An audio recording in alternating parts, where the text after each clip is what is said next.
Grand mot. L'esprit ou mental. Ainsi que nous l'avons déjà précisé, l'homme a été créé à l'image de Dieu. Il est constitué d'un corps physique, d'un corps psychique et d'un corps mental. Dans les chapitres précédents, nous avons appris que le corps physique et le corps psychique ne sont que les enveloppes ou les vêtements du corps mental. Ici, il s'agit des qualités du mental, reflétant celles inhérentes à l'esprit. Ces deux corps sont donc périssables. Par conséquent, seul l'esprit est la partie immortelle et la véritable image de Dieu. Analyser et exprimer en termes exacts ce qu'est Dieu, immortel et immuable, est très difficile.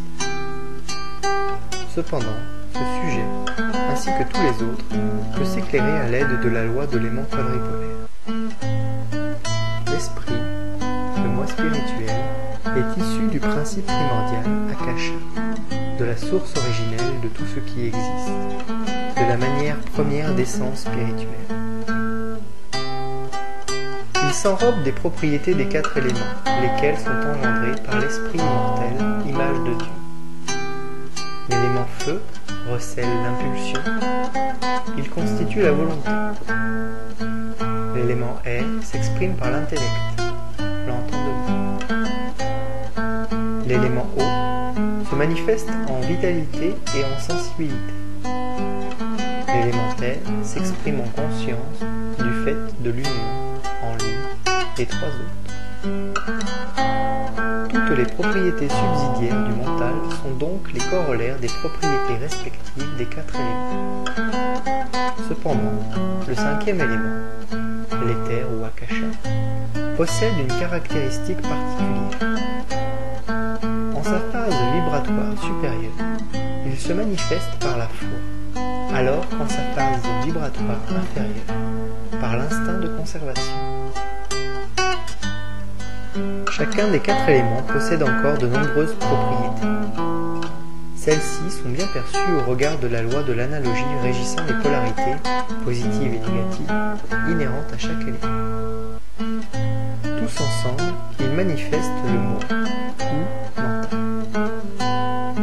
Ainsi, pouvons-nous attribuer au feu la force, la puissance et la passion, à l'air, la mémoire, le discernement et le jugement, à l'eau, le sens éthique et l'intuition, à la terre, l'égoïsme, les instincts de conservation et de reproduction de la forme matérielle, par laquelle se manifeste le mental sur le plan physique. Il serait trop long d'énumérer toutes les propriétés que le mental revêt en s'enrobant des éléments.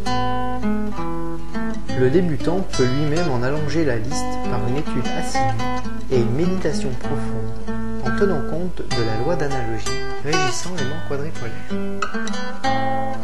Cette étude est d'un grand profit.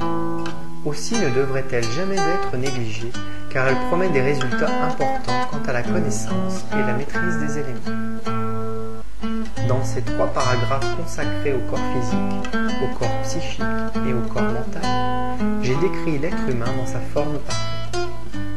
La connaissance de notre propre petit univers est d'une grande nécessité pour l'initiation, et surtout pour la pratique magique et mystique. Quant aux aspects cachés de cette science, ceux-ci commencent à être plus clairs pour l'élève. La plupart des auteurs en occultisme se sont tus sur ce domaine très important, qui en est le fondement, soit par complète ignorance, soit pour des motifs sérieux.